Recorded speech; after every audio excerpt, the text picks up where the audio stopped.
नहीं होने वाली, उसमें काम करने का अपने को सबको मौका मिल रहा है। तो सबसे पहले धन्वंतरी को थैंक्स देके आज धन्वंतरी जो देवता है उसको नमन करके आज के सेशन के लिए हम शुरू करते हैं। ये जब भी हम काम करते हैं तो ये काम करने के लिए हर एक चीज को, जो भी काम अच्छा करना है तो उसके लिए बहुत जरूरी क्या है, तो नॉलेज जरूरी है। तो ये नॉलेज अपने पास होना चाहिए। हम सभी लोग अलग अलग फील्ड से यहाँ पे काम कर रहे हैं। अपने अपने फील्ड पे अगर हम टॉप लेवल पे भी है तो भी अगर अपने को दूसरे फील्ड में काम करना है तो वहां पे अपने को उस फील्ड का नॉलेज देना पड़ेगा। मतलब एक चट्टान से दूसरी चट्टान के ऊपर अगर अपने को जाना है और वहां से ऊपर जाने के लिए रोपवे तो नहीं है, तो ये एक चट्टान अपने को उतरनी पड़ेगी और दूसरे चट्टान अपने को चढ़नी पड़ेगी, तभी जाके हम ये अच्छा सा काम कर सकते हैं। तभी जाके हम ये अच्छा काम कर सकते हैं। अगर ये काम करने के लिए अपने को नॉलेज देना है तो धन्वंतरी हमेशा अपने को ये मौका देती है, अलग अलग फील्ड के अपने को ट्रेनर्स अवेलेबल करके देती है कंपनी।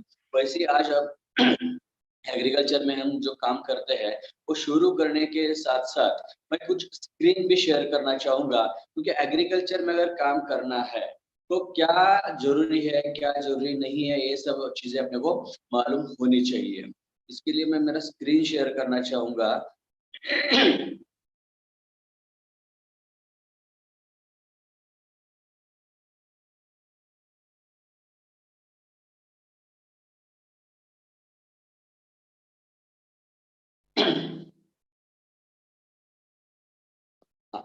तो एग्रीकल्चर में जब भी हम काम करते हैं तो एग्रीकल्चर में काम करने के समय पे अपने को हर एक चीज मालूम होनी चाहिए कि एग्रीकल्चर में एग्जैक्ट क्या क्या दिक्कतें हैं। वो प्रॉब्लम्स अगर अपने को मालूम हो गई तो ही हम अच्छा उसके ऊपर सॉल्यूशन दे सकते हैं। सबसे बेस जो है एग्रीकल्चर, इसमें अगर काम करना है तो बहुत सारे कंपनी के लोग या बहुत सारे लोग जो भी मिट्टी के ऊपर की फसल है वो फसल देख के अपने को गाइड करते हैं कि इसका छिड़काव करो उसका छिड़काव करो, लेकिन हम लोग हमेशा बोलते हैं सबसे ज्यादा काम तो मिट्टी के ऊपर होना चाहिए। क्योंकि अगर हम बोलते हैं कोई एक्सक्यूज मी, कोई लेडी प्रेग्नेंट है तो उसको 9 महीने तक उसको अच्छा सा खाना खिलाना नहीं दिया, खाने के लिए अच्छा क्लाइमेट नहीं दिया तो अच्छा बच्चा पैदा होगा क्या, वो बच्चा पैदा होगा कि नहीं यही हम बोल नहीं सकते। वैसे ही मिट्टी में से अगर कोई दूसरी जान जन्म लेने वाली है, कोई फसल जन्म लेने वाली है, तो मिट्टी मजबूत होना बहुत जरूरी है। लेकिन उस मिट्टी को क्या चाहिए क्या नहीं चाहिए ये हम कभी भी सोचते नहीं है। हम सिर्फ जाते हैं, कोई भी जो दुकानदार रहता है उसके पास, बहुत बार वो भी टेक्निकल नहीं रहता है, क्योंकि मेडिकल शॉप डालने के लिए तो डी फार्मेसी करना कंपलसरी है। वैसे एग्रीकल्चर के लिए वैसा कोई भी रूल नहीं था, इसलिए बहुत सारे लोग नॉन टेक्निकल पर्सन है, इसलिए वो जो भी अपने को देता है हम डालते रहते हैं उसमें। लेकिन मिट्टी में सच में क्या जरूरी है क्या जरूरी नहीं है, ये सबका स्टडी धन्वंतरी के जो साइंटिस्ट है सभी लोगों ने करके इसमें जो जितना जरूरी है उतना ही देने के लिए शुरू किया। तो अपने को मालूम होना चाहिए कि मिट्टी में क्या क्या जरूरी है। अगर अगर हम देखते हैं तो पहले जैसी अभी अपनी मिट्टी भुरभुरी नहीं रही है, वो इतनी कड़क हो चुकी है कि उसमें हवा ही नहीं है। और मिट्टी में क्या क्या होना चाहिए, तो मिट्टी में एक तो 25% हवा होनी चाहिए, 25% पानी होना चाहिए, 45% मिनरल मतलब मिट्टी और खाद होना चाहिए, और 5% ऑर्गेनिक मैटर बोले तो सेंद्रीय कर्ब उसमें होना चाहिए। लेकिन ये चीजें आज किसी भी मिट्टी में देखने को नहीं मिलती। हम लोगों ने आज तक करीबन 2 से 2,500 से ज्यादा सॉइल टेस्टिंग के रिपोर्ट देखे हैं। उसमें ये ऑर्गेनिक कार्बन की मात्रा जो है वो 5% चाहिए, वो आधे से नीचे चली गई। मतलब 0.5 से लेके 0.2 तक इसकी मात्रा आज देखने को मिल रही है, जो बहुत डेंजरस है, बहुत अपना मिट्टी का उपज कम करने की वाली चीज है, क्योंकि ये सबसे ज्यादा इम्पोर्टेंट चीज है मिट्टी की। ऑर्गेनिक कार्बन नहीं है और उसके साथ साथ बैक्टीरिया भी खत्म होते जा रहे हैं, क्योंकि अब उनको खाना भी नहीं मिल रहा है। और जो केंचुए बोलते हैं, जो किसानों के दोस्त बोला करते थे, वो केंचुए अपने आज मिट्टी में नहीं देखने को मिल रहे हैं। आज जो हम 25% हवा की बात कर रहे हैं, अपने को अगर दिन भर मास्क पहनकर घूमना पड़े और शाम को अपनी ऑक्सीजन की लेवल चेक करेंगे, तो डेफ़िनेटली ऑक्सीजन की लेवल कम ही आने वाली है।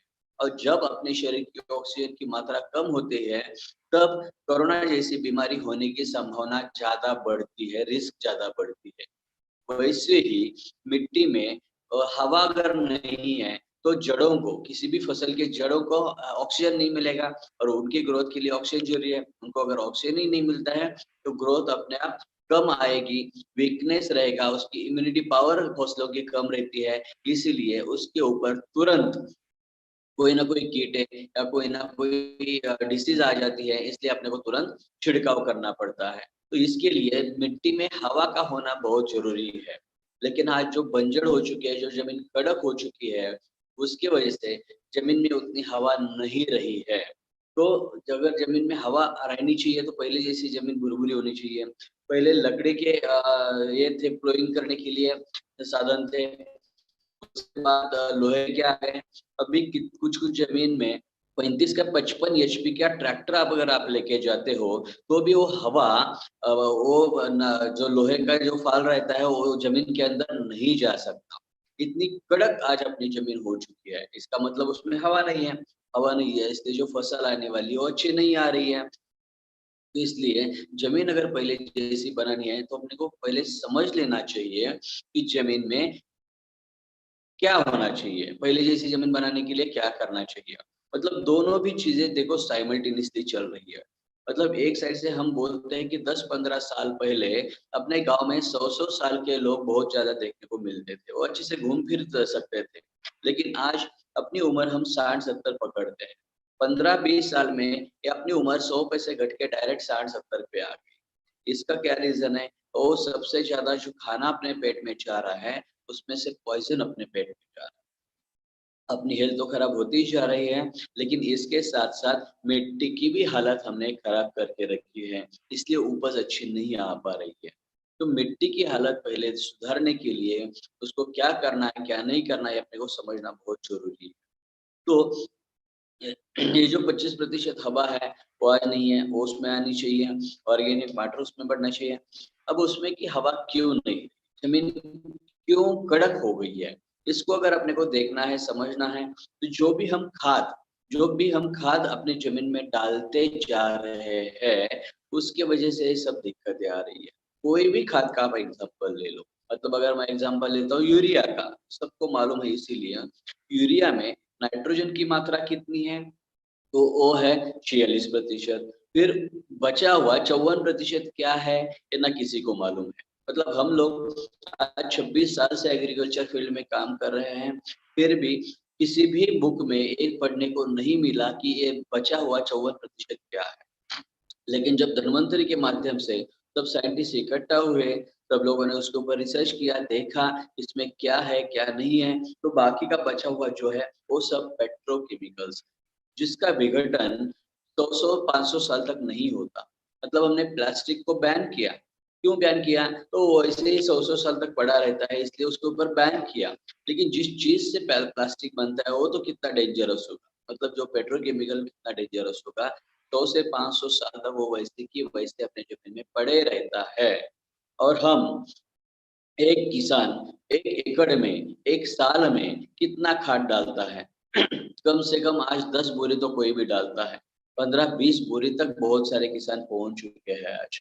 मैं बोलता हूँ गरीब से गरीब किसान 10 बोरी भी अगर खाद डालता है, 10 बोरी मतलब 50 किलो की 10 बोरी बोरी तो 500 किलो खाद डला। 500 किलो खाद के साथ-साथ करीबन 50% पेट्रोकेमिकल उसके अंदर चले गए। क्योंकि किसी भी केमिकल खाद में 30 से 70% केमिकल रहता है और अगर हम एवरेज 50% भी पकड़ते हैं, तो 500 किलो खाद में 250 किलो पेट्रोकेमिकल 1 एकड़ में 1 साल के अंदर-अंदर अपने ज़मीन में हमने खुद के पैसों से लाके डाला है। ऐसे ही 10 साल का ही अगर हम बात करते हैं तो 10 साल के अंदर-अंदर 10 साल इंटू 250 किलो बोले तो 2.5 टन 2500 किलो पेट्रोकेमिकल हमने खुद के पैसे से लाके अपने ज़मीन में डाल दिए हैं। इसका मतलब आप एक एग्जांपल ले लो कि 250 किलो सीमेंट आप लेके आते हो और हर साल आपने 1 एकड़ में डालते हो, ऐसे कंटिन्यूअसली आप 10 साल अगर करोगे तो जमीन की जो हालत बनेगी वो हालत आज अपनी जमीन की हो चुकी है, कितनी वो कड़क हो चुकी है। अगर इसका मैं एक एग्जांपल दूं तो महाराष्ट्र के कोल्हापुर जिले में 3 तहसील है, शिरोल, हातकणंगले और कागल। ये तीनों तहसील में पकड़ के मिला के 22,500 हेक्टर मतलब करीबन 50,000 एकड़ जमीन बंजर हो चुकी है। तो वहाँ पे घास फूस भी नहीं आज उग रही है। इतना डेंजरस है, इतनी खराब हो चुकी है जमीन, खरपतवार भी वहाँ पे नहीं आ रहे हैं। अपने एरिया का अभी तक सर्वे नहीं हुआ है, लेकिन हर एक को पता है कि अपने एरिया में भी उपज कम होते जा रही है। अगर अपने एरिया की भी उपज कम होते जा रही है तो कुछ सालों के बाद, मे बी 10-15 सालों के बाद अपने यहाँ पे भी वही हालत बनेगी जहाँ पे खरपतवार में नहीं निकलेंगे। और वैसा ही 10 एकड़ का, 20 एकड़ का अपने नाम का 7 भरा जो खेती का डॉक्यूमेंट रहता है, आप अगर अपने बच्चों के नाम पे करेंगे तो कागज देख के बच्चे खुश नहीं होने वाले, क्योंकि उसमें कुछ भी अगर उगेगा ही नहीं तो उसको लेके बच्चे क्या करेंगे। और एक किसके काल में हुआ है, मतलब पिछले 10-15 साल और आगे के 10-15 साल ये हम सबका कार्यकाल है। अगर अपने काल में ही ये इसमें बदलाव हो रहे हैं तो इस बदलाव के लिए हम भी कहीं न कहीं ज़िम्मेवार है। ये अपने को पहले समझना चाहिए। क्योंकि बहुत बार क्या होता है, अपनी गलती ही अपने को समझ में नहीं आती। जब गलती समझ में आती है, तब मौका हाथ से निकल गया रहता है उसको सुधारने का। कोई भी चांस अपने हाथ में नहीं रहता। यहाँ पे अगर धन्वंतरि के माध्यम से अगर अपने को अपनी गलती आज पता चलेगी और इसको कैसे सुधार सकते हैं, तो वैसे अगर अपने को पता चलेगा तो सबसे अच्छी बात है। क्योंकि पिछले 15-20 साल में जो हमने खराब किया है, फिर वो नेचर हो या फिर वो ज़मीन हो, अगर हम अच्छी बना के पहले जैसी करके अगर अपने अगली नस्लों के हाथ में दे देते हैं, तो तभी अच्छा रहने वाला है। क्योंकि नेचर एक ऐसी चीज़ है जो खुद के पास कुछ भी नहीं रखता। जो भी चीज़ हम उसको देते हैं, 100 गुना, 1000 गुना बना के अपने को वापस लौटा देते हैं। अपने को वापस लौटा देते हैं। तो अगर हम एक ज्वार का बीज बोते हैं, तो 1000 दाने अपने को मिल जाते हैं। गेहूँ का एक बीज बोते हैं, कम से कम 100-200 बीज अपने को मिल जाते हैं। वैसे अगर हम ज़हर बोएँगे, तो ये ज़हर 100-200 गुना बन के अपने ही पास लौट के आने वाला है।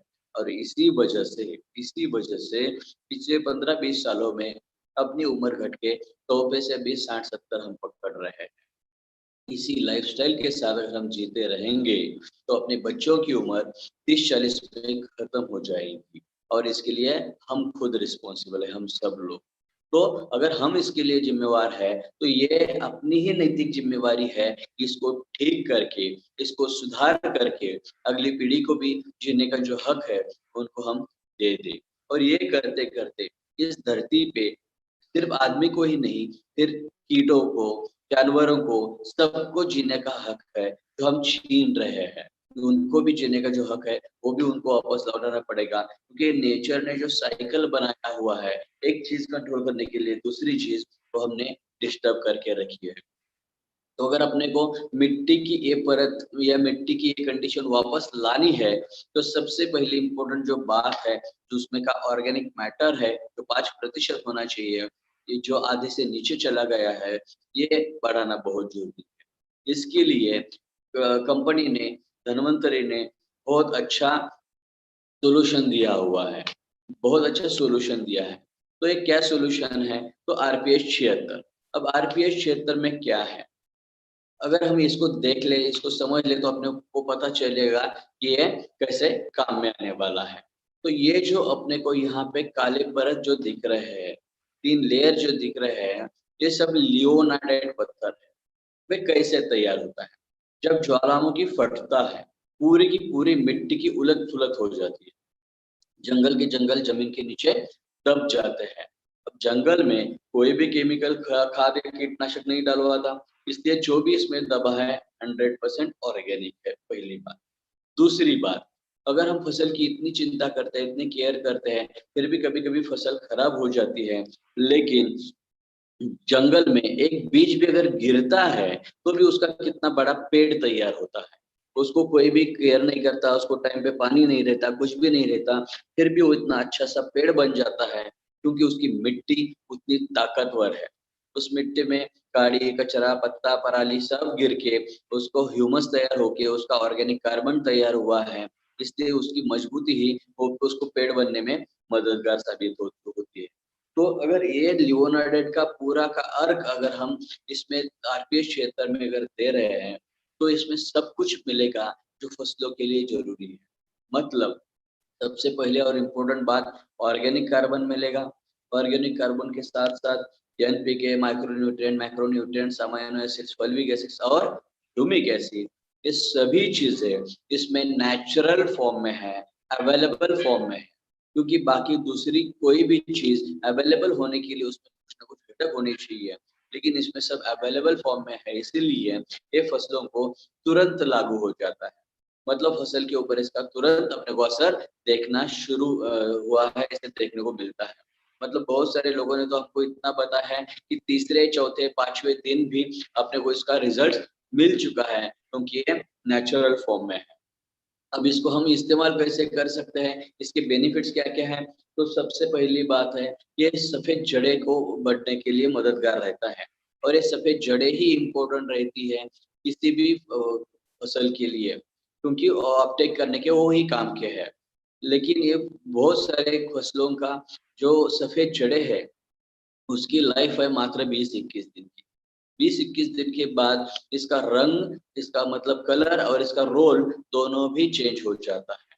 तो हर एक महीने में अगर अपना आरपीएच क्षेत्र अगर हम ज़मीन में छोड़ते हैं, तो हमेशा सफ़ेद जड़ें आती रहेंगी और उसकी ग्रोथ अच्छी बनी रहेगी। और सफ़ेद जड़ों के साथ-साथ ज़मीन में जो बैक्टीरियाज़ होने चाहिए, वो बैक्टीरियाज़ भी बढ़ाने के लिए आरपीएच क्षेत्र हेल्पफुल रहता है, काम करता है क्योंकि उनको उसमें से खाना मिल जाता है। न्यूट्रिएंट अपटेक करने में काम में आएगा। और दूसरी बात, जो भी हेवी मेटल्स रहते हैं, मतलब खाद में जो रहता है लीड, आर्सेनिक, मर्क्यूरी, ये जड़ों से दूर लेके जाता है। मतलब यही हेवी मेटल्स जड़ों से अगर फसलों में आते हैं और फसलों के बाद अपने पेट में अगर जाते हैं, तो अपने को कैंसर जैसी या बाकी भी बीमारी होने की संभावना रहती है।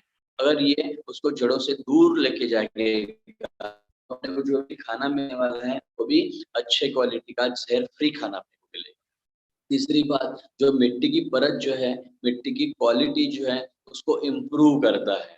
ये बहुत ज़रूरी है, इसीलिए जितनी बार ये ज़मीन में जाएगा, उतना ज़मीन डेवलप करने के लिए काम में आएगा। ये छिड़काव करने के लिए भी चलता है, लेकिन छिड़काव करने से सिर्फ़ उतनी फसल के लिए ज़्यादा हेल्प करेगा, लेकिन अगर हम इसको ज़मीन से देते हैं, क्योंकि इसके सभी ज़्यादा से ज़्यादा बेनिफिट्स ज़मीन में जाने के बाद, इसीलिए अगर हम ज़मीन में देते हैं, तो यही फसल के लिए नहीं, तो आगे की आने वाले फसलों को भी ये हेल्पफुल रहेगा क्योंकि उसको मिट्टी को ही डेवलप करेगा, मिट्टी को अच्छे से तैयार करेगा। तो आरपीएच क्षेत्र जो है, हर एक क्रॉप पे, हर एक स्टेज पे काम करता है। हर एक क्रॉप पे, हर एक स्टेज पे काम करता है। बाकी कोई भी प्रोडक्ट मार्केट में ऐसा नहीं है, क्योंकि मार्केट का हर एक प्रोडक्ट हर एक स्टेज के लिए अलग-अलग दिया जाता है। मतलब जर्मिनेशन के लिए अलग, सफ़ेद जड़ें निकालने के लिए अलग, उसको स्प्राउटिंग निकालने लिए मतलब अ, ब्रांचेस निकालने के लिए, फलों के लिए, शाइनिंग के लिए, सब स्टेज के लिए अलग-अलग अपने को कुछ ना कुछ देना पड़ता है। लेकिन आरपीएच क्षेत्र एक ऐसा प्रोडक्ट है जो हर एक क्रॉप को हर एक स्टेज पे चलता है। मतलब बाकी टॉनिक जैसे ये नहीं है। बहुत बार क्या होता है, जब फसल फूलों की अवस्था में रहती है, उस समय अगर कोई टॉनिक छिड़का गया तो उसकी रिप्रोडक्टिव ग्रोथ मतलब फूल गिर जाते हैं, रुक जाती है और दूसरी बात उसकी वेजिटेटिव ग्रोथ शुरू हो जाती है, मतलब वो सिर्फ बढ़ता है। लेकिन आरपीएच क्षेत्र अगर हम उस समय पे भी देते हैं, तो भी उसके फूलें गिरेंगे नहीं, फ्लावर्स गिरेंगे नहीं, तो उसकी संख्या बढ़ी हुई अपने को दिखेगी। मतलब उसी स्टेज पे जो-जो हार्मोन सीक्रेट होने की ज़रूरी है, वो हार्मोन सीक्रेट करने का काम अपना आरपीएच क्षेत्र करने वाला है। सीड ट्रीटमेंट के लिए चलता है। बीज संस्कार होना बहुत ज़रूरी है। अगर हम सीड ट्रीटमेंट करते हैं, तो कम से कम 10-15% अपना यील्ड, अपनी उपज अपने को ज़्यादा आई है इसलिए देखने को मिलेगी। सिर्फ सिर्फ ट्रीटमेंट करने से इतना परसेंटेज कैसे बढ़ सकता है? तो सीधी-सी बात है। अगर कुछ सीड को सीड ट्रीटमेंट नहीं किया है तो उसका 70-80% जर्मिनेशन हुआ है। और सिर्फ आरपीएच 76 का सीड ट्रीटमेंट करने से उसका जर्मिनेशन अगर 90-95% 99% तक अगर बढ़ता है, जो भी ज्यादा 10-15-20% ज्यादा उगा है उसका अपने को उपज भी मिलने वाला है। क्योंकि जो 20% उगा ही नहीं जहाँ पे सीड ट्रीटमेंट नहीं किया है, उगने के बाद कितने भी अच्छे-अच्छे खाद डालो या कुछ भी करो, तो जो 20% उगा ही नहीं, उसकी उपज अपने को मिलने वाली है क्या? तो नहीं। इसीलिए बीज प्रक्रिया सीड ट्रीटमेंट होना बहुत ज़रूरी है। सीड ट्रीटमेंट के लिए मात्र 3 से 5 मिली 1 किलो बीज के लिए इसका ज़रूरत है। वो कैसे करना है? कोई भी बीज को सुबह 1 किलो के पीछे 5 मिली आरपीएस लेके उस बीज को अच्छे से लगाओ। मतलब अगर 10 किलो बीज है तो 50 मिली आरपीएस ले लो, उस बीज को अच्छे से लगाओ। छाँव में 15 से 20 मिनट तक उसको सुखाओ, छाँव में सुखाना है। उसके बाद तुरंत उसको लगाना है, बीज बोना है अपने। इसको रात भर भिगो के नहीं रखना है। कुछ फसलों का छिलका बहुत पतला रहता है, मतलब सोयाबीन हो, मूंगफली हो, तो उसको हाथ से रगड़-रगड़ कर नहीं लगाना है। उसको सिर्फ प्लास्टिक के ऊपर स्प्रेड करो, उसके ऊपर एआरपीएच 76 का अच्छे से छिड़काव करो, तो प्लास्टिक थोड़ा-सा हिलाओ ताकि सभी बीज को ये ठीक से लगना चाहिए। इतनी ऊपर को चिंता करना है। अब इसके बाद ये छिड़काव के लिए भी चलता है। इसमें अगर आप दूसरा कोई केमिकल मिला के लेते हो, तो भी चल सकता है, अगर ज़रूरत है तो।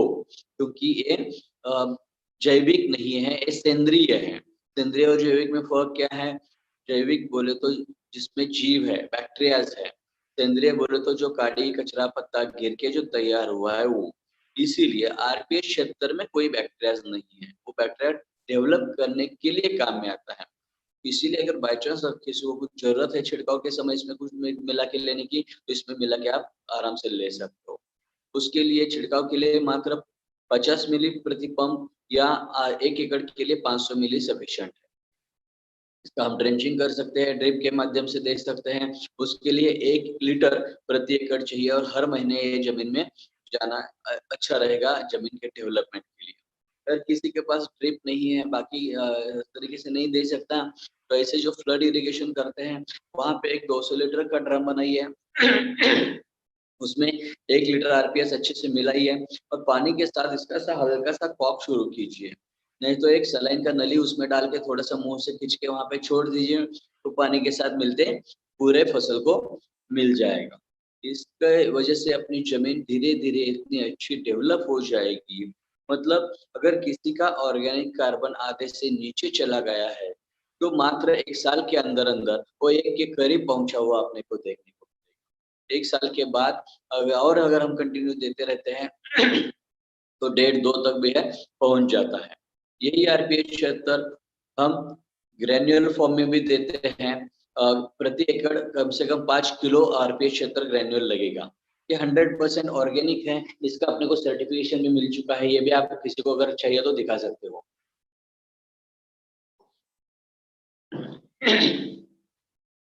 अब इसके बाद जैसे मैंने बताया कि ज़मीन के बैक्टीरियाज़ इतने कम हो चुके हैं, तो बैक्टीरियाज़ बढ़ना भी बहुत ज़रूरी है।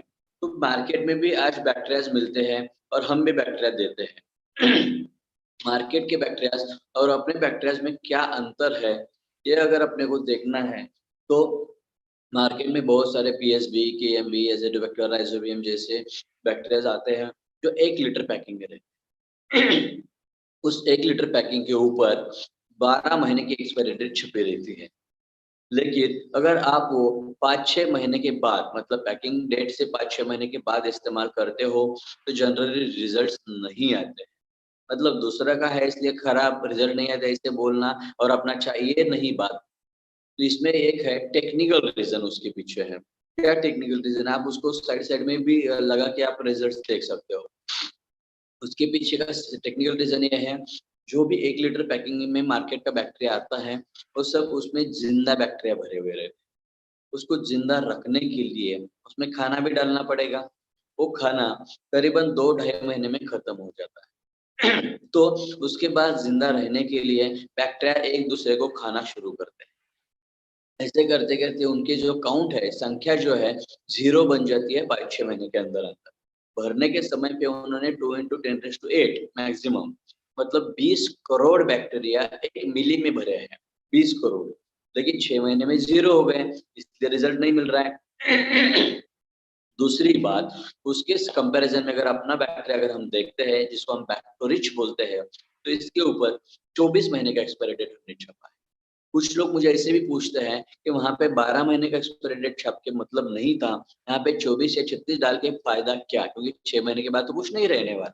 लेकिन यहाँ पे उसमें हमने ज़िंदा बैक्टीरिया नहीं भरे।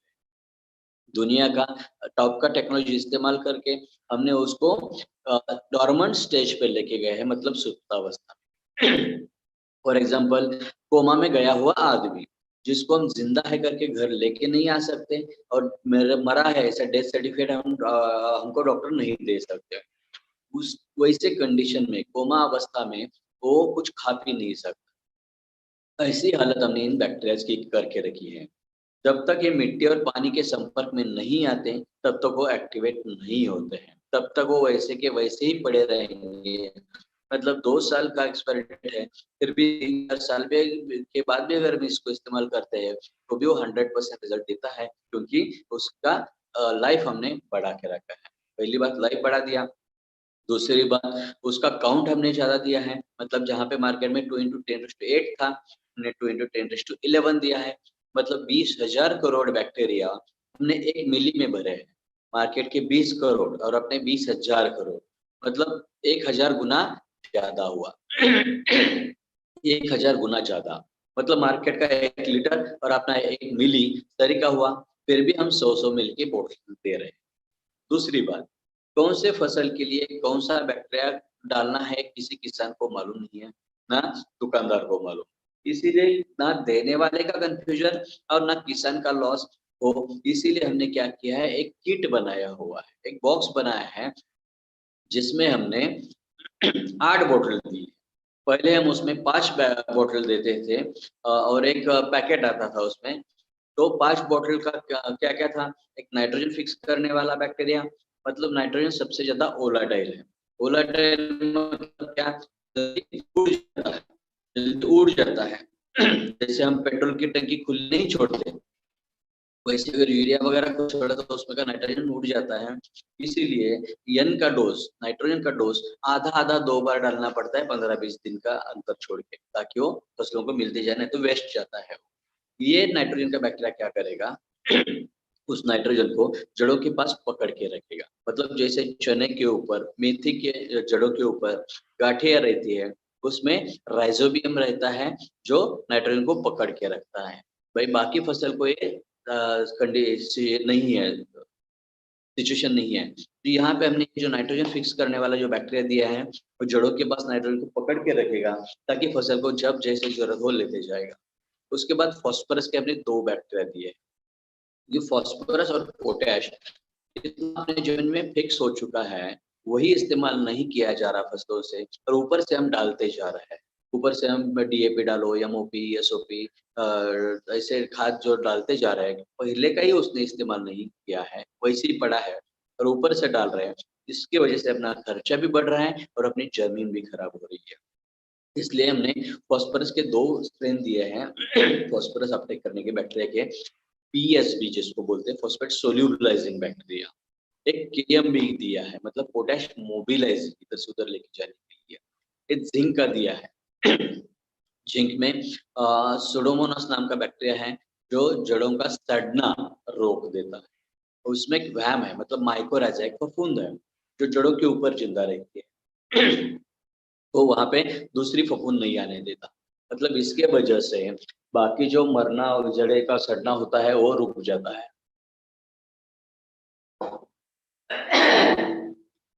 जड़ों का सड़ना रुक जाता है और ये माइक्रोन्यूट्रिएंट अपटेक करने में काम में आता है।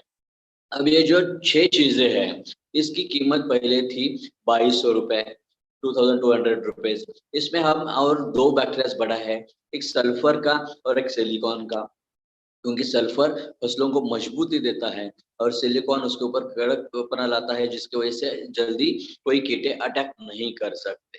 इसलिए 2 बोतल बढ़ाने के बाद कीमत तो बढ़नी चाहिए। 2200 रुपए से हमने इसकी कीमत 2200 रुपए से 1700 रुपए पे लेके आए। मतलब हमेशा हमेशा धन्वंतरी किसानों के बारे में सोचती है, ये चीज किसान तक कैसे और कीमत कम कीमत में, कैसे और सस्ते में पहुंचे, यह हमेशा कंपनी की कोशिश रही है। तो ऐसी अगर कंपनी कोई किसानों के बारे में इतना सोचने वाली है, तो हमेशा ऐसी कंपनी के साथ जुड़ना किसी को भी अच्छा लगेगा। तो ये किट कितना इस्तेमाल करना है, तो ये पूरा का पूरा 8 बॉक्स का एक किट 1 एकड़ में चाहिए। इसका 200 लीटर पानी बनाओ, इसमें 1 लीटर आरपीएस डालो और एक साथ मिट्टी में जाने दो। ये दोनों एक साथ जाएगा तो सबसे ज़्यादा रिज़ल्ट्स अपने को मिलने वाले हैं।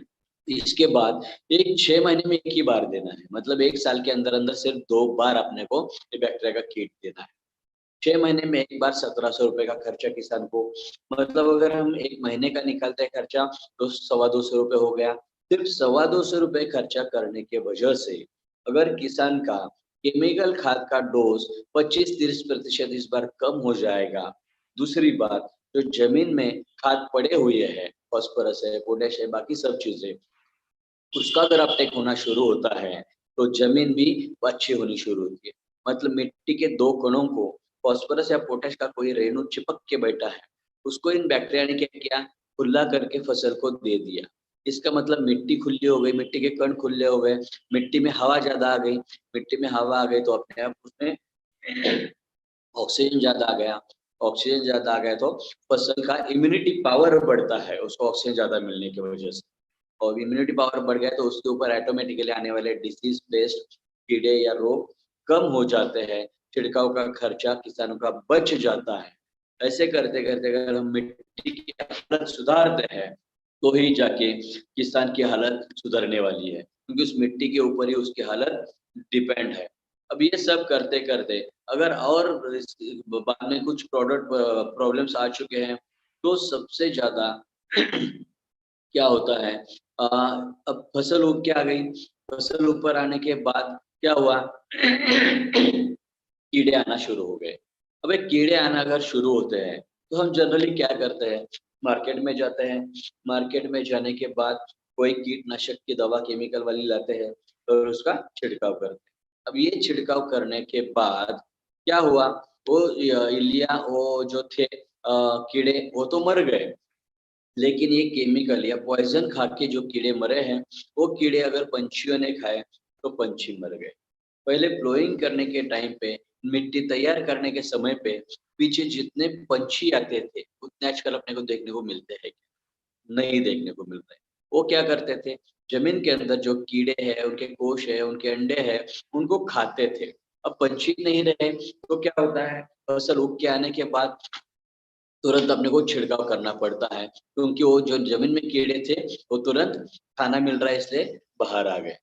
इसलिए जैसे-जैसे छिड़काव करना बढ़ रहा है, ये छिड़काव की वजह से अपने प्रॉब्लम्स बढ़ते जा रहे हैं। मतलब किसानों का खर्चा तो बढ़ ही रहा है, लेकिन अपने प्रॉब्लम्स बढ़ रहे हैं और यही एक रीज़न है, जिसके वजह से अपनी उम्र 100 पे से घट के 60-70 पे आ गई। देखो ना, कोई 1-2 एग्ज़ाम्पल अगर अपने को देखने हैं, तो कैंसर ट्रेन के बारे में तो आज हर एक आदमी जानता है। जो पंजाब से बठिंडा से निकलती है, बीकानेर राजस्थान आती है, वहाँ पे एक तुलसी नाम का चैरिटेबल ट्रस्ट का कैंसर हॉस्पिटल है। वो दिन भर वहाँ पे केमोथेरेपी दे लेते हैं, एकदम फ्री ऑफ कॉस्ट है, एकदम नेग्लिजिबल कॉस्ट में, और उसी ट्रेन से वापस जाते हैं। इसीलिए वो ट्रेन को ही नाम वैसे पड़ा है कि कैंसर ट्रेन। अब इतना बेकार है, उस ट्रेन से जितने भी ट्रैवलर्स ट्रैवलिंग करते हैं, उसमें से करीबन 90% से ज़्यादा लोग कैंसर के पेशेंट हैं। अब पंजाब में इतनी ज़्यादा कैंसर पेशेंट होने की क्यों है? तो सबसे ज़्यादा पहली हरित क्रांति हुई पंजाब। उस समय पे ज़्यादा केमिकल के खाद और कीटनाशक वहाँ पे इस्तेमाल किए गए। उसका अंश, उसके रेसिड्यूज़ वो फसल में से अपने पेट में गए और उसकी वजह से वहाँ पे लोगों को कैंसर हुआ। हम बोलते हैं कि उन्होंने इस्तेमाल किया, उनको कैंसर हुआ, लेकिन आज हर एक जगह पे इंडिया के, भारत के पूरे सभी जो इलाके में सबसे ज़्यादा गेहूँ कहाँ से जाता होगा, तो पंजाब से जाता है। तो यही ज़हर सबके पेट में जा रहा है। ये हो गया उत्तर भारत का। दक्षिण भारत के बारे में अगर हम बात करते हैं, तो दक्षिण भारत में केरला में कासारगोड़ा नाम का एक जिला है। जिस जिले में 50 से 60 गांव ऐसे हैं जहां पे आज एक भी बच्चा नॉर्मल पैदा नहीं हो रहा है, कुछ ना कुछ उसमें प्रॉब्लम्स है, बैंक उसमें आ रहा है। वैसे क्यों होता है? या अगर कोई नॉर्मल पैदा होता भी है तो 4-8 दिन के बाद वो एबनॉर्मल हो जाता है। अभी ऐसा क्यों हुआ है? ये इंडिया की टॉप की जो संस्था है आईआईटी, इन्होंने वहां जाके सर्वे किया। सर्वे के लिए जब टीम वहां पे पहुंची तो वहां का क्लाइमेट देख के इतना खुश हो गए। सबसे बड़ा हिल स्टेशन से भी अच्छा, क्योंकि बाकी हिल स्टेशन जो डेवलप रहते हैं वहां पे तो हाईवे गया रहता है, वहां पे ट्रैवलर जाते हैं। तो यहाँ पे कोई हाईवे नहीं है, कोई फैक्ट्री नहीं है, मतलब पोल्यूशन बिल्कुल नहीं है। फिर भी ऐसी हालत क्यों? ये जब वहां पे सर्वे हुआ तब लोगों को, तो टीम को, वहां के माँ के दूध में इंडोसल्फान मिला। मतलब जिस बच्चे को जन्म के बाद पहले 6 महीने हम बाहर का पानी भी नहीं पिलाते, उस बच्चे को अगर जन्म होते ही अपनी माँ के दूध से ही ज़हर उसके पेट में जा रहा होगा, तो उसको क्या हम अच्छी ज़िंदगी, क्या हम अच्छी लाइफ़ देंगे? ये संभव नहीं है, इसीलिए वहाँ पे वो प्रॉब्लम्स आ रहे हैं। अब वो ज़हर वहाँ से गया कहाँ कहाँ से? वो भी देखना ज़रूरी था। तो वहाँ पे एक-एक कंपनी के 4-4 5-5 हज़ार एकड़ काजू के बागान हैं। तो उसके ऊपर पेट के ऊपर जो पंप रहता है उससे तो छिड़काव करना संभव नहीं है, तो वहाँ पे हवाई जहाज़ से या हेलीकॉप्टर से छिड़काव किया जाता है। अब पेट के ऊपर पंप जो से एचटीपी पंप के लिए दुगनी दवाई डालनी पड़ती है और उससे 5 गुना दवाई हेलीकॉप्टर से छिड़काव करने के लिए डालनी पड़ती है। मतलब सादे पंप से 10 गुना दवाई ज़्यादा डली, वो दवाई फसलों के ऊपर गिरी, ज़मीन के ऊपर गिरी, ज़मीन के अंदर चली गई। ज़मीन के अंदर जाने के बाद जो ज़िंदा झरने थे, मतलब बोरवेल और कुआँ, उसको वही पानी, और वो पानी पी-पी के वो वहाँ पे प्रॉब्लम हुआ। अब कितने पीढ़ियों से, कितने सालों से वो उसी कुएँ का, बोर का पानी पीते आए थे, इसलिए उनको पता ही नहीं चला कि उस पानी की वजह से प्रॉब्लम आती होगी। क्योंकि टेस्ट में अगर सडनली अचानक कुछ बदलाव अपने को आता है, तो ही हमको लगता है कुछ तो गड़बड़ है। लेकिन अगर हर दिन थोड़ा-थोड़ा, थोड़ा ज़हर उसमें से मिलते गया होगा, तो इतना इसमें फ़र्क नहीं पता चला, तो किसी को पता लगता भी नहीं कि उसकी वज़ह से हो रहा है। लेकिन जब सर्वे हुआ, तब जाके वहाँ पे एंडोसल्फ़ान जैसे सबसे सेफ केमिकल, जब मतलब हमने पढ़ाई की थी तब तो हमने सुना था कि एंडोसल्फ़ान सबसे सेफ केमिकल है। उसके ऊपर वहाँ पे बैन किया गया। मतलब वहाँ पे एक राइटर ने एक बुक भी लिखी है, साइलेंट स्प्रिंग नाम की। स्प्रिंग बोले तो वसंत ऋतु। उसमें क्या रहता है, एकदम जिंदापन रहता है, एकदम चिलबिलाहट रहती है, पंछियों का चुहचुहाट रहता है सुबह, सब एकदम नए-नए पत्ते निकले हुए रहते हैं पेड़ों को। मतलब एक एक अलग से माहौल रहता है, अच्छा माहौल रहता है, और इन्होंने नाम दिया है साइलेंट स्प्रिंग। साइलेंट बोले तो ये कुछ उनको देखने को ही नहीं मिला, क्योंकि वो पंछी नहीं रहे हैं, पत्तों को फसलों को नए पत्ते नहीं दिख रहे, कुछ भी नहीं। मतलब ऐसा नया कुछ देखने को ही नहीं मिल रहा है। इसलिए वैसे बुक देखा, तो वो हालत है। ऐसे ही हर एक एरिया में अपने को आजकल कैंसर के पेशेंट बढ़ते देखने को मिल रहे हैं। कैंसर के पेशेंट, मतलब बीच में मैंने एक ऑन्कोलॉजिस्ट का, मतलब जो कैंसर के स्पेशलिस्ट रहते हैं, उनका एक सेमिनार अटेंड किया था। तो उन्होंने बोला कि 5-6 साल में भारत के सभी एरियाज़ में जिला लेवल पे एक-एक 800-900 बेड का सेपरेट कैंसर हॉस्पिटल खड़ा करना पड़ेगा। इतने कैंसर के पेशेंट बढ़ते जाएँगे। तो अगर इसको रोकना है, तो अपने को इसका केमिकल का इस्तेमाल कम करना पड़ेगा। मतलब आज हर एक को कुछ ना कुछ प्रॉब्लम्स है। मतलब किसको स्किन डिसीज़ है, किसी को बालों का झड़ने की बीमारी है, और सबसे ज़्यादा कैंसर वगैरह है। और इसके साथ-साथ आजकल ये जो पिता बनने की खुशी है, ये भी छीन लेंगे कीटनाशक, इसके ऊपर भी बहुत सारा काम हो रहा है। क्योंकि करीबन 50% से ज़्यादा नए शादीशुदा लोगों को डॉक्टर के पास ट्रीटमेंट लेने के लिए जाना पड़ रहा है बच्चा होने के। ये सबसे बेकार चीज़ है। और दूसरी बात, जो निकोटीन का सेवन नहीं करते हैं, मतलब टोबैको नहीं खाते हैं, सिगरेट स्मोकिंग नहीं करते हैं, उनमें से भी 12% लोगों से भी ज़्यादा लोगों में कैंसर हो रहा है। मतलब जिसको कोई बुरी आदत नहीं है, उनको भी कैंसर हो रहा है। उस सब के पीछे क्या है? तो ये पेस्टिसाइड्स है, ये केमिकल्स है। तो अगर अपने को इसका इस्तेमाल कम करना है, तो अपने कुछ ऑर्गेनिक पेस्टिसाइड्स जो हम देते हैं, उसका इस्तेमाल होना बहुत ज़रूरी है। जिसके लिए हम अ, अपना इम्यूनोरिच अल्ट्रा देते हैं, इम्यूनिरिच अल्ट्रा में क्या है, तो इम्यूनिरिच अल्ट्रा में हमने 5-6 किस्म के अलग-अलग पत्तियों का जूस डाला हुआ है। तो वो क्या करता है, पूरा साइकिल ब्रेक करता है। मतलब जो कीटों का साइकिल है, वही अगर ब्रेक हो गया तो अच्छा है।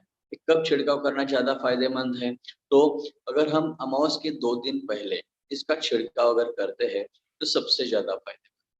क्यों 2 दिन पहले?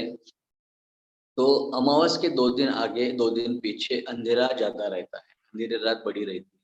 तो उस समय कीटकों का मिलन होता है। ये कीटकों का मिलन होने के बाद अंडे डलते हैं और अंडों में से इल्लियाँ बाहर निकलती है। मतलब अमावस के 4-5 दिन के बाद अगर आप ठीक से अपने खेत में देखते हो, तो आपको कीटों का अटैक ज़्यादा बढ़ा है ऐसे देखने को मिलेगा। तो अगर अमावस के 2 दिन पहले अगर इसका छिड़काव वहाँ पे किया गया है, तो वहाँ पे इतनी बू आती है, गंदी स्मेल आती है, उसके वजह से मिलन करने के लिए कीटकों को वहाँ जाने की, मतलब मिलन ही नहीं हुआ, इसका मतलब अंडे ज़्यादा डलेंगे नहीं। अगर कुछ अंडे डलते भी हैं, तो उसमें अंडे मारने की दवा भी है जट्रोफा, तो अंडे भी मरेंगे।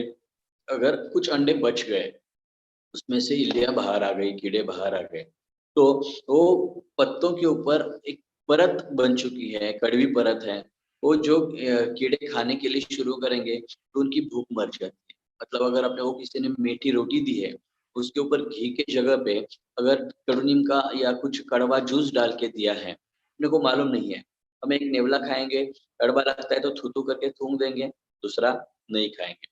वैसी हालत ये कीड़ों की होती है, वो खाने के लिए तो जाते हैं, लेकिन उनकी खाने की इच्छा ही खत्म होती है, भूख खराब लगता है उनको, तो भूखे रह के वो मरते हैं। अगर ऐसे भूखे रह के जो कीड़े मरते हैं, तो अगर पंछियों ने खाए तो पंछी मरेंगे क्या? नहीं। इसका मतलब नेचर को कहीं पे भी डिस्टर्ब ना करते हुए, ना पंछियों को डिस्टर्ब, ना मधुमक्खी की डिस्टर्ब और अपने लिए भी डिस्टर्ब नहीं। मतलब ये सबके लिए सेफ, जो हम शत्रु कीट हैं, जो अपने को कीड़े मारने हैं, उनको ही हम मारेंगे। दोस्त कीट जो रहते हैं, मित्र कीट जो जिसको बोला जाता है, उसको हम बिल्कुल डिस्टर्ब नहीं करेंगे। तो ऐसे प्रोडक्ट जब है, अगर ऑलरेडी अगर इल्ली आ चुकी है, कीड़े आ चुके हैं, तो अपना सिल्कोरिच भी अच्छा काम करता है। प्रति लीटर 10 ग्राम पाउडर सिल्कोरिच का ले लो। कोई भी कीड़े, मतलब रस चूसने वाले कीड़े हो या इल्लियाँ हो, अगर पत्तों के ऊपर जब इसके स्प्रे छिड़का हुआ है सिल्कोरिच का, उसके ऊपर जब चलते हैं, तो उसकी बॉडी पंक्चर हो जाती है। और ये हाइग्रोस्कोपिक पाउडर है, जिसके वजह से उसमें का पूरा पानी सोख लिया जाता है। ऐसे मैकेनिकली कीड़ों को हम कंट्रोल करते हैं।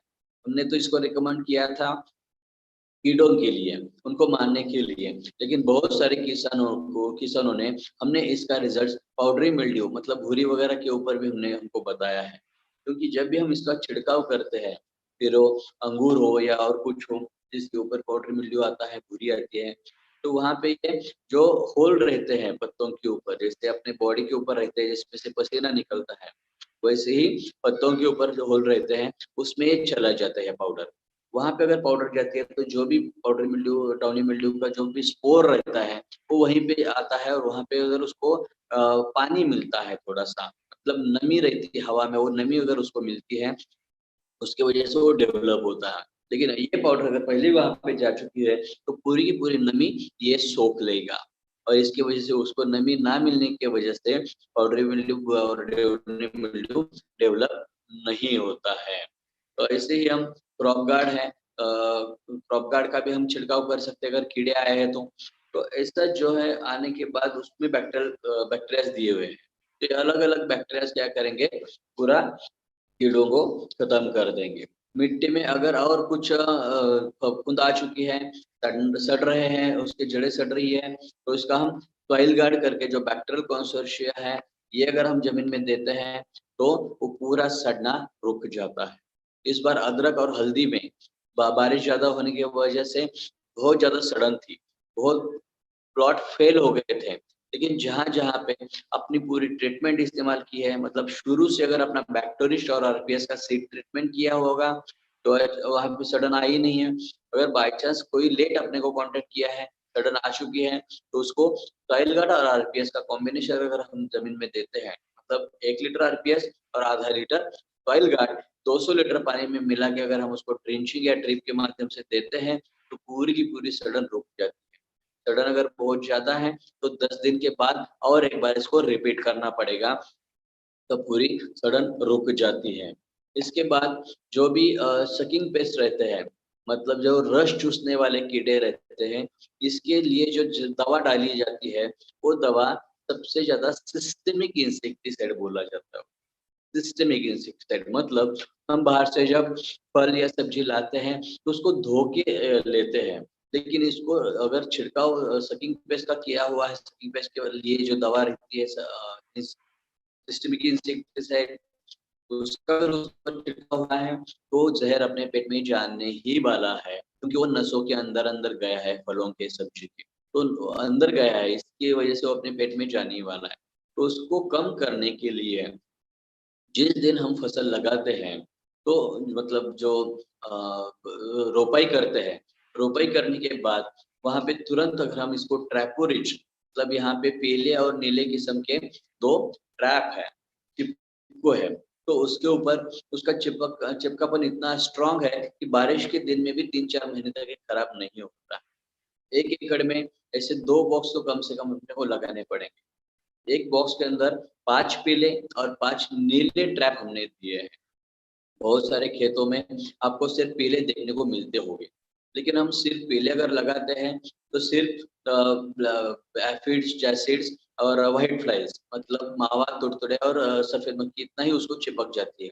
लेकिन अगर ये कम होती है तो दूसरे जो रहते हैं, मतलब फूल कीड़े बोले तो थ्रिप्स, नागली बोलते हैं, तो ये चीजें उसमें से बढ़ जाती है। एक कीड़े कम हो गए, एक या 2-3 किस्म के, और 2-3 किस्म के अगर बढ़ जाते हैं तो फसल का लॉस, तो नुकसान तो होना ही होना है। इसीलिए अगर हम पीले और नीले किस्म के दोनों भी ट्रैप अपने खेत में अगर लगाते हैं तो पूरे के पूरे रस चूसने वाले कीड़े उसको चिपक जाते हैं। इसलिए ये 500-600 रुपए अगर खर्चा हम करते हैं तो अपना 5-6 हज़ार रुपए छिड़काव करने का खर्चा भी कम होता है। जहाँ पे पूरे चिपक गए हैं कीड़े, जिस ट्रैप को कीड़ों को चिपकने के लिए जगह ही नहीं है, उतने ट्रैप अपने को खाली चेंज करने हैं। उससे बाकी पूरे के पूरे चेंज करने की ज़रूरत नहीं है, क्योंकि वहाँ पे भी चिपकने के लिए जगह नहीं है। बहुत बार ऐसे देखने को मिलता है कि एक साइड के चिपक गए, ज़्यादा बढ़ चुके हैं, तो क्यों वो कैसा क्यों होता है? तो जो हमने खाद दिया हुआ रहता है, तो पानी अगर एक साइड से दूसरे साइड बह के जा रहा है, तो खाद भी उसके साथ-साथ जाता है। तो दूसरे साइड के फसलों को ज़्यादा खाद मिलने की वजह से वहाँ पे ज़्यादा ग्रोथ देखने को मिलती है, और वहाँ पे जहाँ पे जो नई ग्रोथ जहाँ पे होती है, वहाँ पे कीड़े ज़्यादा अट्रैक्ट होते हैं। इसको लगाना कैसा है? जो भी फसल का टिप रहता है, ऊपर का पॉइंट रहता है, उसके नीचे 30% और ऊपर 70% ऐसे इसको ट्रैप को लगाना है। मतलब फसल के ज़्यादा ऊपर नहीं, क्योंकि वो जो रस चूसने वाले कीड़े रहते हैं, वो ज़्यादा से ज़्यादा 3-4 फीट तक ही ऊँचा उड़ सकते हैं। इसलिए अगर हम वहाँ पे लगाते हैं, तो अपने को अच्छा रिज़ल्ट देखने को मिलेगा। इसके बाद सबसे अच्छा और एक इम्पोर्टेंट अ, जो प्रोडक्ट है वो भी देखना बहुत ज़रूरी है, अपना कंपोस्ट बीज। ये बहुत सस्ता है लेकिन बहुत काम का है। ये प्रोडक्ट हर एक किसान तक पहुँचना ही चाहिए। ये प्रोडक्ट क्यों बनाया, मार्केट में क्यों आया? इस प्रोडक्ट के ऊपर आपको यहाँ पे भाभा एटॉमिक रिसर्च सेंटर और इधर धन्वंतरी का, ऐसे दोनों का भी लोगो ऊपर-नीचे आपको देखने को मिलेगा। किसी भी प्राइवेट कंपनी के पैकिंग के ऊपर गवर्नमेंट का लोगो छापने की परमिशन नहीं रहती। लेकिन हमने यहाँ पे छापा है और लोगों को बोलते भी है, क्योंकि प्रोडक्ट बनाने के लिए गवर्नमेंट के साथ अपना कोलैबोरेशन हो चुका है।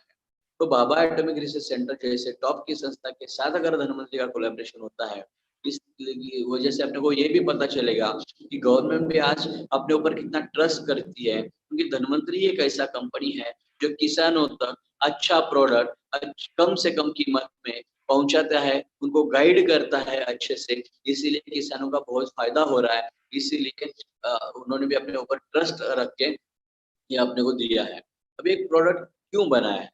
तो दिल्ली में सबसे ज़्यादा पॉल्यूशन है, सुप्रीम कोर्ट ने ऑर्डर्स दिए हैं कि उसके साइड के जो भी स्टेट्स हैं, मतलब पंजाब, हरियाणा, जहाँ पे गेहूँ वगैरह निकलने के बाद जो रहता है पराली, उसको जला देते हैं।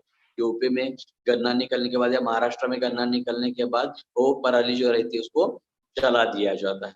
लेकिन ये जलाने की वजह से प्रॉब्लम्स इतने बढ़ते हैं कि पॉल्यूशन तो बढ़ता ही बढ़ता है, लेकिन ये पॉल्यूशन के साथ-साथ हम जमीन के जो केचुए हैं, जमीन के बैक्टीरियाज हैं, वो भी हीट की वजह से मर जाते हैं। इसके साथ साथ 3.85 मेट्रिक टन का ऑर्गेनिक कार्बन जलता है।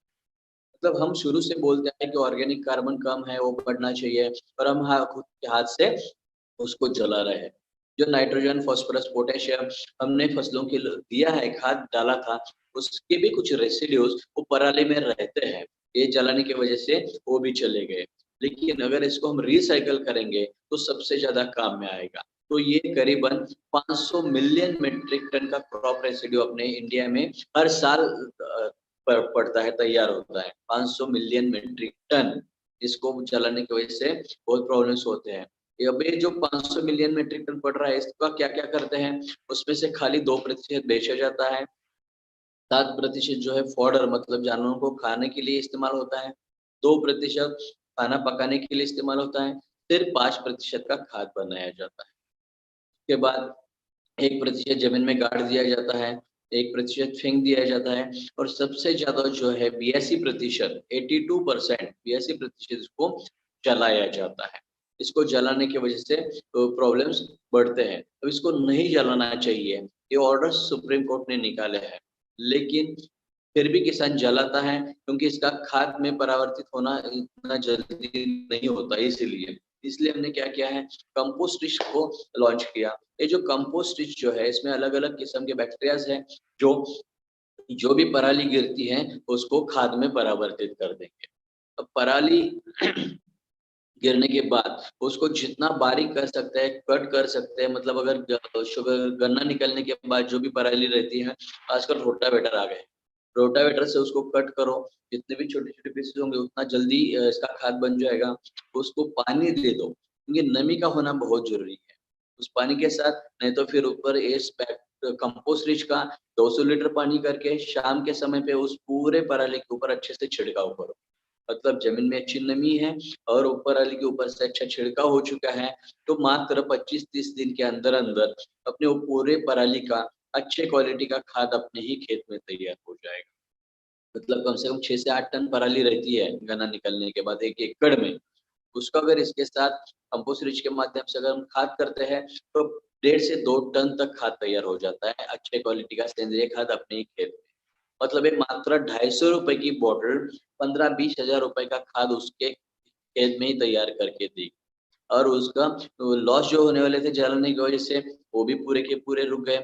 इसलिए इतना अच्छा अगर हम देखते हैं, ये जो यहाँ पे राइट साइड में ढेर लगा हुआ है, अगर हम जो गोबर खाद है, हम बोलते हैं कि हमने ज़मीन में गोबर खाद डाला है, लेकिन आजकल हम गोबर का खाद नहीं, सिर्फ गोबर डाल रहे हैं।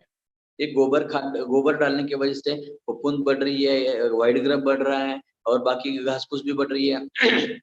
लेकिन वहाँ पे अगर हम कंपोस्ट रिच का उस गोबर के ऊपर, ढेर के ऊपर छिड़काव करते हैं, उसको अच्छे से नमी बना के उसके ऊपर पहले पानी का छिड़काव करो, उसके ऊपर कंपोस्ट रिच का छिड़काव करो।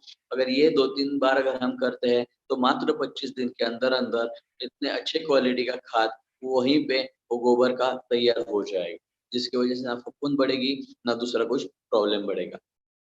तो ऐसे सभी प्रोडक्ट जब कंपनी देती है, तो अपने को भी एक प्राउड फील होना चाहिए कि इतने अच्छे प्रोडक्ट, मतलब किसान की हालत सुधारने के लिए, किसान की जमीन की हालत सुधारने के लिए अगर हम दे रहे हैं, तो सबसे अच्छा है। तो ये करते-करते अगर किसान इस बार 30% केमिकल का खाद इस्तेमाल कम करता है, अगली बार 25-30%, ऐसे करते-करते 3 या 4 साल के अंदर-अंदर वो 100% ऑर्गेनिक के ऊपर आ सकता है।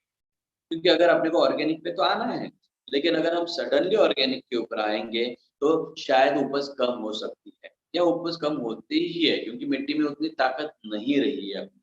तो अपने को क्या करना पड़ेगा, अगर किसी को कुछ बुरी आदत है, तो उसको छोड़नी है, तो उसको सडनली पूरा बंद करके नहीं चलेगा, तो धीरे-धीरे कम करते-करते कर उसको बंद करना पड़ेगा। वैसे ही अपने ज़मीन को जो आज आदत लग चुकी है केमिकल की, या ज़मीन में उतनी ताकत नहीं रही है, इसकी वजह से स्टेप बाय स्टेप उसको अपने को ऑर्गेनिक पे लाना है।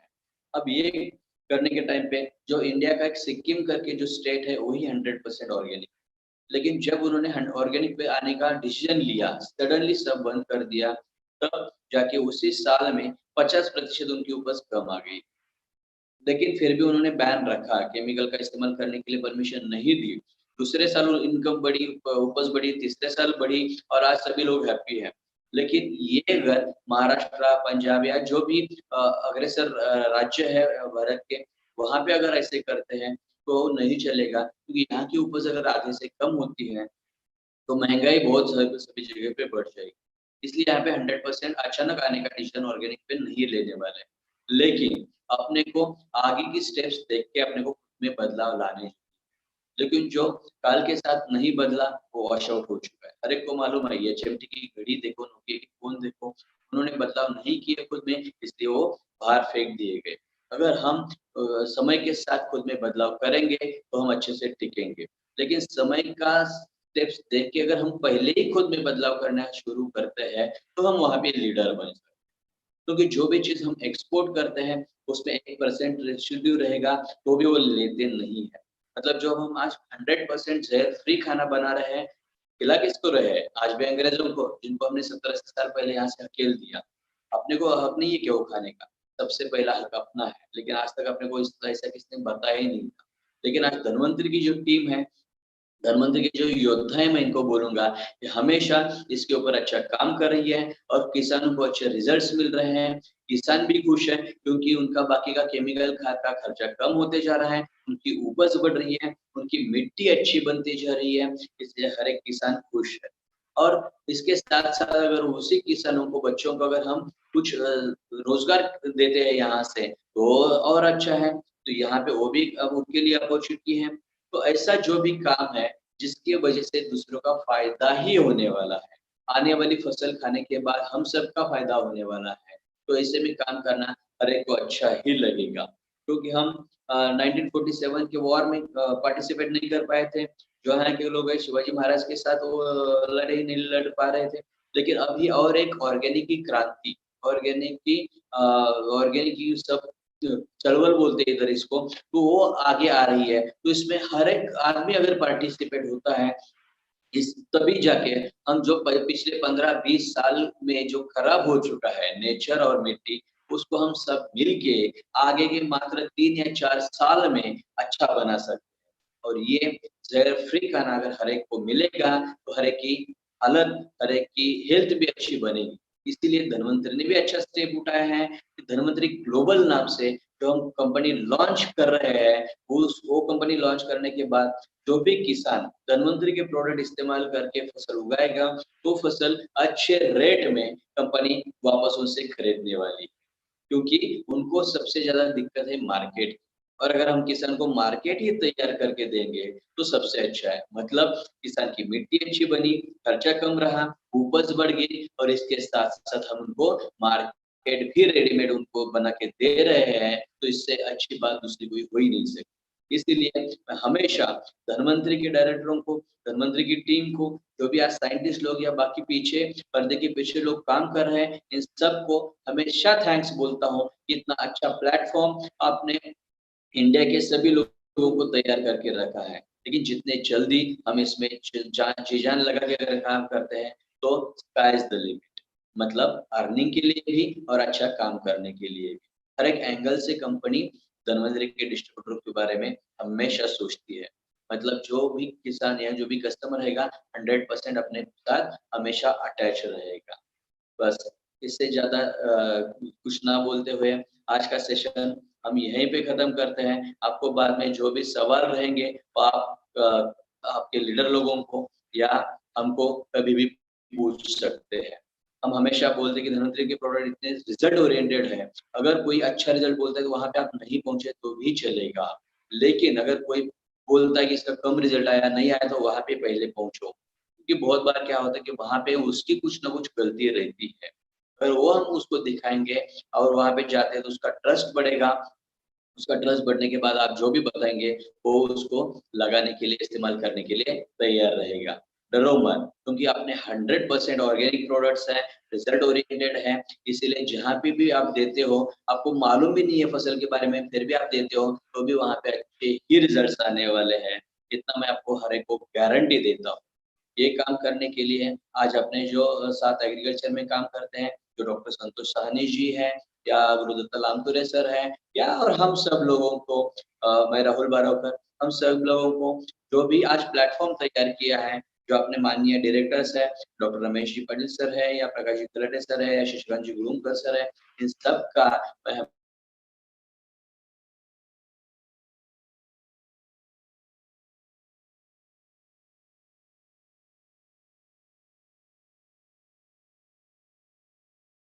हमेशा धन्यवाद। आज का सेशन